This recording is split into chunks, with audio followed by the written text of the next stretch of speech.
Hey everyone, we're back a little early from commercials. There's some breaking news from London. Queen Elizabeth II has released a statement on her son Harry and his wife Meghan's future. Let's go right to NBC's Molly Hunter, who's monitoring the latest for us from our London bureau. Apparently there was some sort of a conference call, and we've gotten word on how things are going to go moving forward. What's the story here?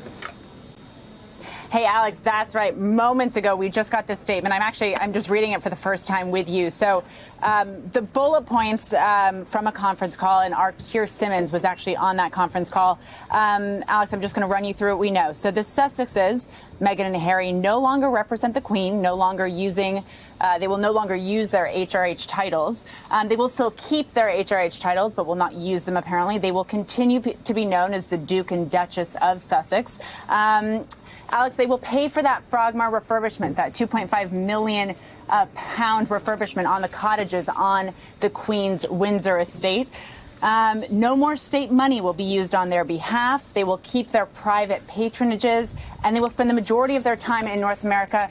Alex, just give me a second. I'm just looking at this statement right now. Mm-hmm. The embargo was just lifted. I'm looking at it too. I mean, it is extraordinary, again, that there was a lot of question, Molly, as to whether or not they'd be able to keep the HRH, which is his or her Royal Highness.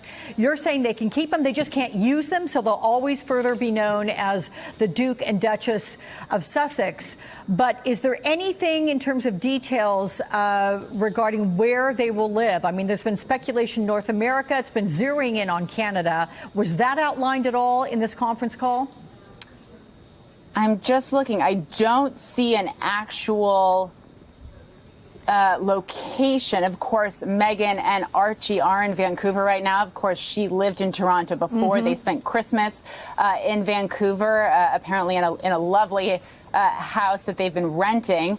But it doesn't say, I'm just looking here, it says Harry and Meghan and Archie will always be much loved members of the family, Alex. It says, of course, these were many months of conversations and of course, the recent discussions in the last week.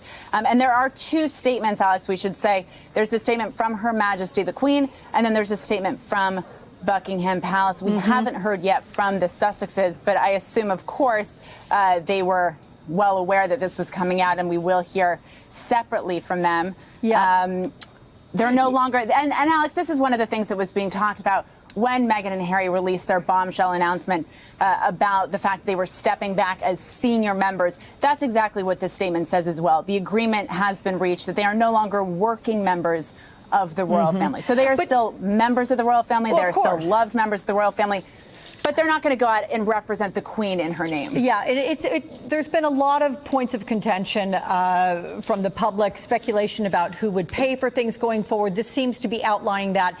And additionally, what you talked about, that there were public monies that were used for the renovation and refurbishment of their Frogmore cottage. It was brought up to speed. It had been a cottage there on Windsor Castle grounds that was used by several of the employees of Queen Elizabeth there in Windsor. But then they renovated it, made it safe for the two of them, expanded it a bit, made it child-friendly, if you will, for baby Archie, who's now looking to about 8 months old. He was born in May of last year. But the question was, going forward, would they receive money from the Queen? And it would appear not any more state monies. There has been questions as to whether they will get money from the Duchy of Cornwall. That is what their father, Prince Charles, what he runs. It's a trust that he has. It is worth many, many millions. I believe it was 20 million, either dollars or pounds. I read this week that generates each year. And he had been funding approximately 95% of their livelihood for the last few years. He can continue to do that if he wants. It's my understanding that is not public monies. Hey there, I'm Chris Hayes from MSNBC. Thanks for watching MSNBC on YouTube. If you want to keep up to date with the videos we're putting out, you can click subscribe just below me, or click over on this list to see lots of other great videos.